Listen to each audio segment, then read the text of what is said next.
সবার ছবি আসবে না কিন্তু এই পিছনে চলবে ওই পিছনে সবাই আসলে একটু পিছনে যায়, পিছনে পিছনে দাঁড়ান তো দেখা যাবে, সামনে থাকলাম না। কিন্তু আপনার গাড়ি আছে কিন্তু ভাই পরে আবার বললেন না আমি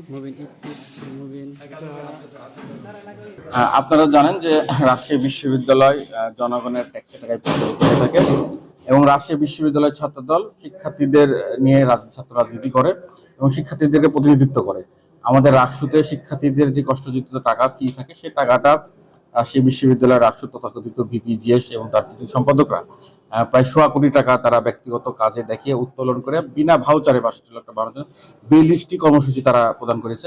আপনারা জানেন যে আমরা টাকা পাওয়ার বাজেটের প্রসেসটা কি, আমি একটি কাজ সম্পূর্ণ করব, সেই কাজটাতে আমার কত টাকা ব্যয় হয়েছে সেই টাকাটা লিখিতভাবে জবাব দিয়ে পরবর্তী আমি কাজের প্রসেসটা মেনটেন করব। অথচ রাজশাহী বিশ্ববিদ্যালয়ের রাকসু সেই প্রসেসটা মেনটেন করে নাই।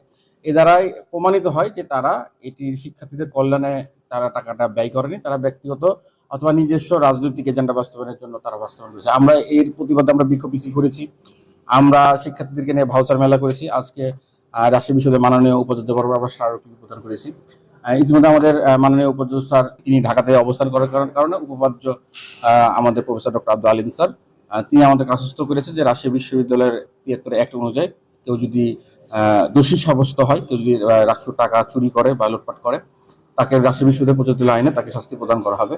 আমরা আপনার এই লক্ষ্য করবেন যে এই রাকসুটা আমাদের কতটা দুঃখজনক। এই রাকসুতে কি নাই? এই রাকসুতে ল্যাপটপ চোর আছে, এই রাকসুতে জুলাই আগস্টকে গণঅভ্যুত্থানকে কেন্দ্র করে চাঁদাবাজ রয়েছে, এই রাকসুতে হত্যা মামলার আসামি রয়েছে, এই রাকসুতে ছিনতাইকারী রয়েছে, এই রাকসুতে নিষিদ্ধ ছাত্রলীগ করা নেতৃবৃন্দ রয়েছে, এই রাকসুতে আপনার স্বাধীনতা বিরোধী চেতনা যারা বিশেষ করে সেই সকল নেতৃবৃন্দরা রয়েছে। এই রাকসু রাজশাহী বিশ্ববিদ্যালয়ের শিক্ষার্থীদের টাকা কিভাবে লুটপাট করলো এটা রাজশাহী বিশ্ববিদ্যালয় ছাত্রলীগকে আমরা আবারও নিন্দা জানাচ্ছি, কেন আমরা রাজশাহী বিশ্ববিদ্যালয়ের শিক্ষার্থীদেরকে প্রতিনিধিত্ব করি। আপনারা জানেন যে রাজশাহী বিশ্ববিদ্যালয়ে বুথ স্থাপনের নাম করে 3 লক্ষ টাকা তারা চুরি করেছে।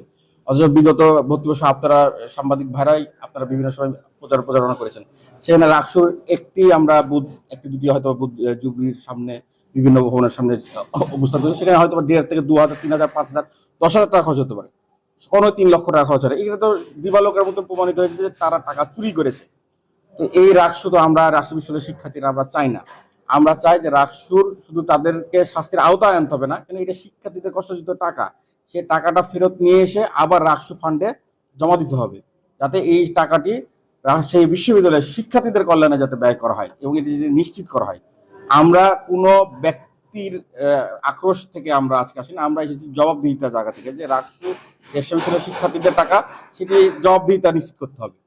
এই দাবি নিয়েই আমরা রাজশাহী বিশ্ববিদ্যালয় আজকে প্রশাসন ভবনে এসেছি ছাত্রদলের নেতৃবৃন্দদেরকে নিয়ে। আমাদের এই আজকে স্মারকলিপিতে উপস্থিত আছে রাজশাহী বিশ্ববিদ্যালয় ছাত্রদলের সিনিয়র সহসভাপতি শাকিল রহমান সোহাগ, সহসভাপতি মেহেদী আহসান, তুহিনা সহ আরো নেতৃবৃন্দ, বিভিন্ন হলের নেতৃবৃন্দ।